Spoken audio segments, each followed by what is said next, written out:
చేస్తారా? చేతులు ఎక్కడ ఎంతమంది చేస్తారా? అందరూ ఇదే విధంగా చేతులు ఎత్తారనుకో, మళ్ళీ లేదనుకో స్కూల్ని పంపించేస్తాం. ఓకేనా?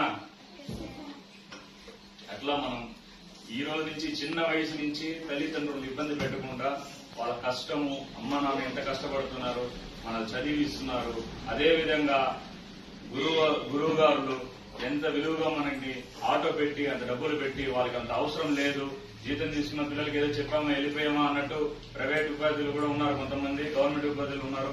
అట్లా కాకుండా వీళ్ళు సొంత పిల్లల్లాగా మిమ్మల్ని చూసుకుంటూ ఆటో పెట్టి వాళ్ళు ఇంటి దగ్గరకు వచ్చి పంపించండి స్కూల్కి అని చెప్పి చదువుకోవాలనేసి ఎందుకు చెప్తున్నారంటే, ఈ రోజు చదువు లేకపోతే మనము ఇల్లు దాటి గడప దాటి బయట కూడా పోలేము. ఆ చదువు ఉంటే మనం విదేశాలకు పోవచ్చు, ఎక్కడికైనా పోవచ్చు, ఎవరినైనా అన్యాయం జరిగిన చోట మనం ఎదిరించవచ్చు. ఒక లాయర్ కావచ్చు, ఒక డాక్టర్ కావచ్చు, ఒక పోలీస్ అధికారి కావచ్చు, ఒక ఎంఆర్ఓ కావచ్చు, ఒక కలెక్టర్ కావచ్చు.